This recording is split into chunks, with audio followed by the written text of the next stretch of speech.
최후 승리를 얻기까지 주의 십자가 사랑하리. 빛나며 류관 받기까지 험한 십자가 붙들겠네. 마가복음에서 예수님의 순환 이야기는 14장부터 시작이 됩니다. 그러나 예수님께서 죽을 운명이었다라는 것은 3장 6절부터 이미 예견되어 있었습니다. 거기에 보면 바리새인들이 나가서 곧 헤롯 당과 함께 어떻게 하여 예수를 죽일까 의논하니라 라고 말씀하고 있습니다. 그러니까 예수님의 죽음은 이미 시작되어 있었고, 예수님은 그 죽음의 그 상황을 알면서도 자신의 사역을 계속해서 이어가셨던 것입니다. 예수님을 죽이고자 했었던 이들은 유대 종교 지도자들이었습니다. 그것도 율법을 잘 지키고 철저히 준수한다는 바리새인이었습니다. 이들에게 예수님은 눈에 가시거리였습니다. 무슨 일이 있더라도 철저하게 지켜야 하는 안식일을 준수하지 않았기 때문에 그런 예수가 몹시도 못마땅했습니다. 예수님이 안식일에 사람을 살리든지 말든지 바리새인들에게 그것은 중요하지 않았습니다. 단지 율법을 준수하느냐 지키지 않느냐, 그것이 더 중요했습니다. 그러나 예수님의 관심은 언제나 사람을 살리는 일이었습니다. 사람을 살린다는데 살리겠다는 사람을 죽이려는 종교라니 참으로 이해하기가 어렵습니다. 이들은 종교로서 순기능을 상실해가고 있는 자신들을 돌아보기보다는 예수님을 죽임으로써 자신들에 대한 비판을 무마하려고만 했습니다.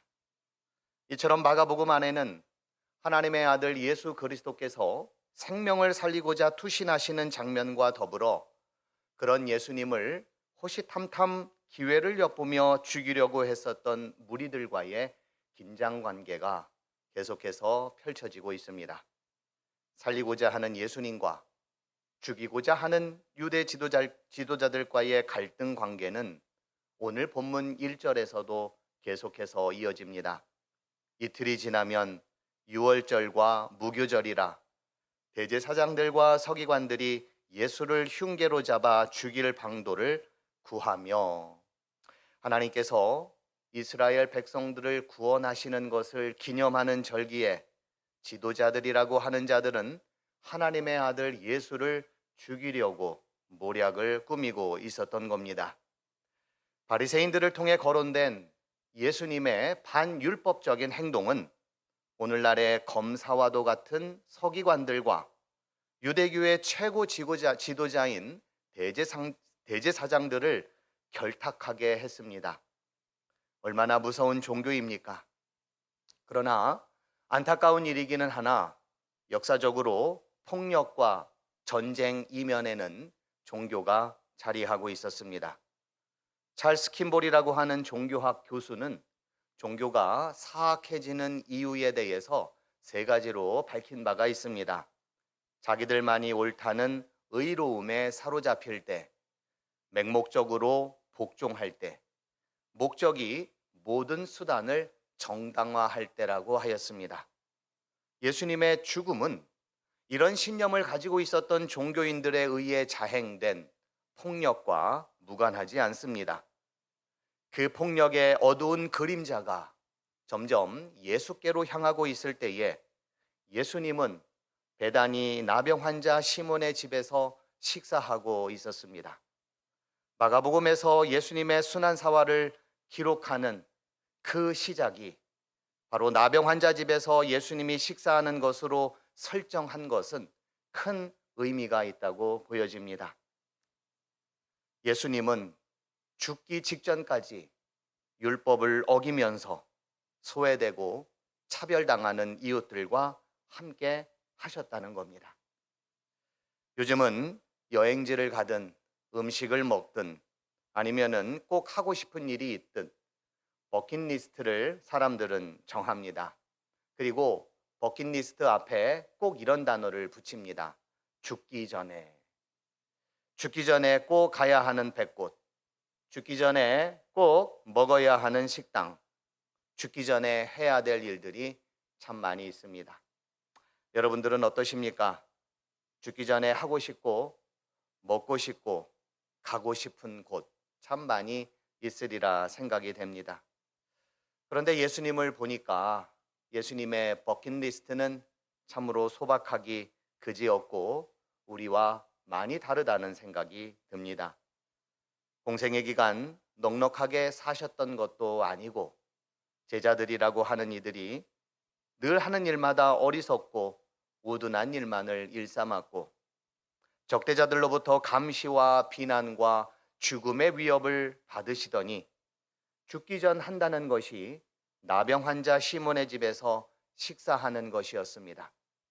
소박하기 이루다 말할 수 없는 예수님의 버킷리스트였습니다.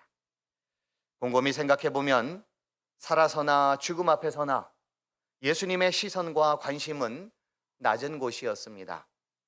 예수님의 적대자들은 예수가 자기들 머리 꼭대기까지 올라간다든가 하나님만이 할 수 있는 일을 한다면서 하늘 높은 줄 모른다고 예수님을 비판했지만 예수님은 머리 위도 하늘 높은 곳도 아닌 낮은 곳에 계셨습니다. 이 세상에 태어나신 날부터 예수님은 쭉 그래왔습니다. 이것을 그들은 몰랐고 제자들만 몰랐던 것입니다. 그런데 오늘 본문에 보니까 그런 예수님의 삶과 뜻을 이해하고 기념할 만한 일을 했던 한 여인이 등장을 합니다. 그 여인은 예수님의 직속 제자가 아니었습니다. 남성도 아니었고 유력한 집안 사람도 아니었습니다. 알려지지 않은 무명의 여인이었습니다. 예수께 향유를 부은 이야기는 얼마나 중요했던지 마태, 마가, 누가, 요한복음 4편에 모두 나오고 있습니다. 다만 누가복음은 향유 부은 여인의 이야기를 죄 용서라는 개념과 더불어 설명을 하고 있고 마태복음과 그리고 요한복음 그리고 마가복음은 예수님의 장례와 관련하여 이 여인의 이야기를 다루고 있습니다. 물론 향유를 머리에 부었는지 혹은 발에 부었는지에 대한 차이는 있고 여인이 이름이 있는지 아니면은 마리아인지에 대한 차이는 복음서에는 있지만 이 여인의 행동에 대해서 얼마나 중요했던지 복음서 기자들은 다 이야기를 다루고 있습니다. 마가복음에서 향유 부은 여인은 무명입니다. 예수님의 발이 아닌 머리에 옥합을 깨뜨렸습니다. 그 옥합의 값어치는 1년 노동자의 1년치에 가까운 큰 돈이었습니다. 이 여인이 어떻게 해서 이 고급 향유를 소유하게 되었는지, 이 향유를 무엇에 쓰려고 가지고 있었는지 본문은 말해주지는 않습니다.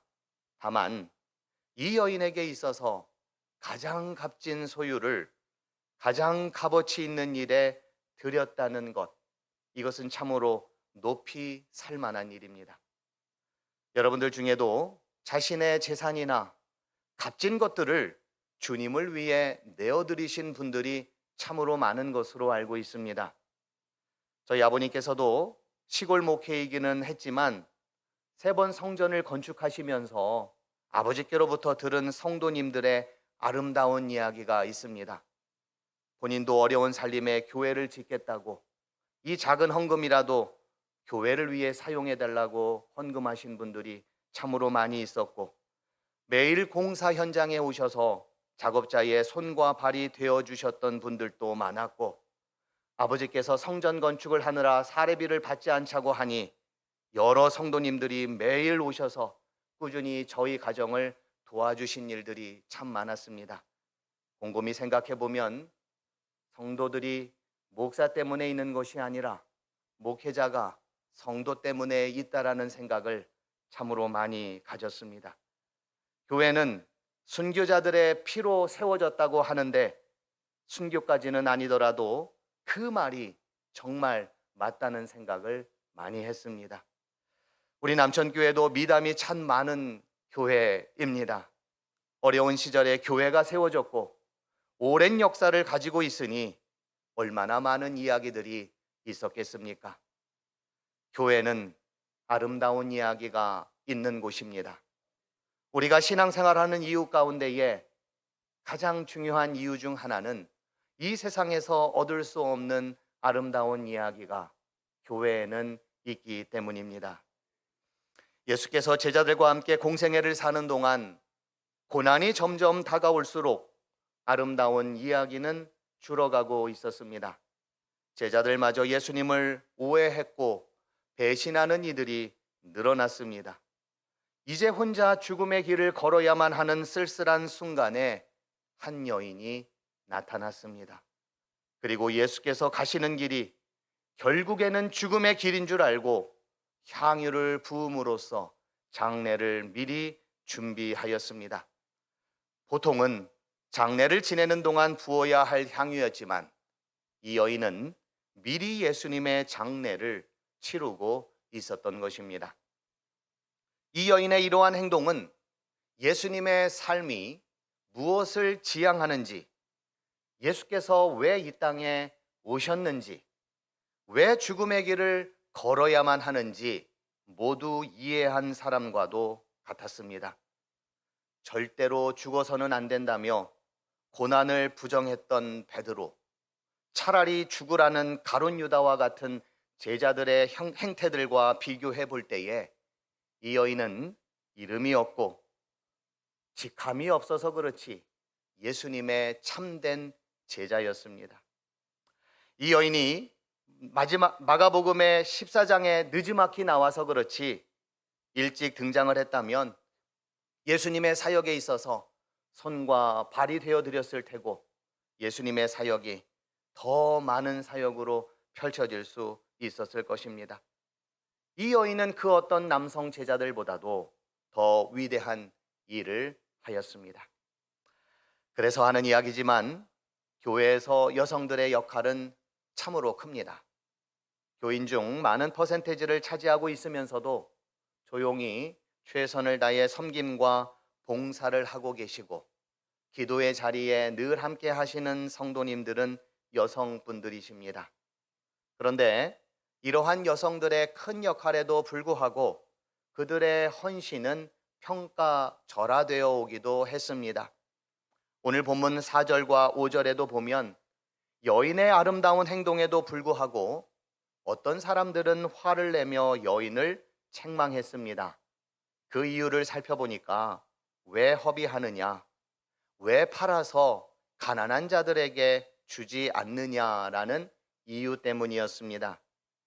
마태복음에는 이 사람들을 제자들이라고 칭하고 있고 요한복음에 보면 이렇게 여인을 책망한 사람을 가룟 유다라고 구체적으로 언급하고 있습니다.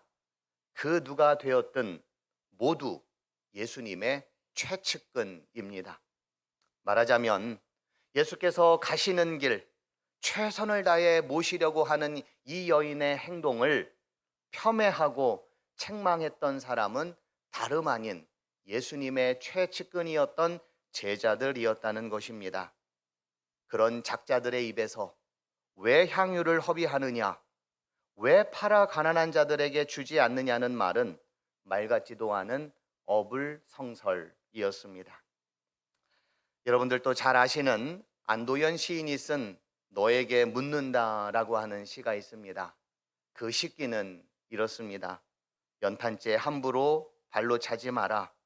너는 누구에게 한 번이라도 뜨거운 사람이었느냐? 여인의 마음은 뜨거웠습니다. 예수님의 사랑으로 뜨거웠습니다. 그 뜨거운 사랑을 주체할 수가 없어서 자기가 가진 가장 소중한 것을 깨뜨려 예수님께 드렸습니다. 그런 뜨거운 사랑을 하고 있는 사람을 제자들은 함부로 발로 차고 있었습니다. 예수님의 태도는, 예수님의 대답은 그런 말 같지 않은 태도에 대한 지적이었습니다. 이 여인을 함부로 대하지 말라. 너는 이 여인처럼 한 번이라도 뜨거운 사람이었냐? 이 여인은 내게 좋은 일을 하였다. 예수님은 여인의 행동을 일컬어 좋은 일이라고 하였습니다. 영어 성경에는 beautiful thing이라고 해서 아름다운 일이라고 해석할 수가 있습니다. 복음서에서 예수님의 사랑은 아름다웠습니다. 그런데 그 아름다움에 향유를 부은 여인으로 인해 예수님의 이야기는 더욱 아름다운 이야기가 되었습니다. 우리의 신앙도 마찬가지입니다. 예수님의 아름다운 이야기가 우리를 통해 계속해서 이어진다면 예수님의 사랑은 더욱 아름다운 사랑으로 세상에게 전달될 것입니다. 섬김과 봉사의 삶, 희생과 헌신의 삶, 따뜻한 사랑의 언어와 손길을 통해 전도와 선교의 발걸음을 통해 예수님의 이야기는 더욱 아름다운 이야기가 될 것이고 그 이야기는 우리 남천교회의 이야기가 될 것입니다. 여인을 향한 예수님의 칭찬은 더욱 크게 확장되었음을 볼 수가 있습니다. 오늘 본문 9절에서 예수님께서는 온 천하에 어디서든지 복음이 전파되는 곳에는 이 여자가 행한 일도 말하여 그를 기억하리라 라고 예수님은 말씀하셨습니다. 복음이 전파되는 곳에 이 여인의 이야기도 말하여 기억이 되겠다라는 겁니다. 이 얼마나 감격스러운 칭찬이고 분에 넘치는 선물입니까? 세상 그 어떤 것을 받는 것보다도 귀한 선물을 이 여인은 받았습니다. 생각해 보십시오.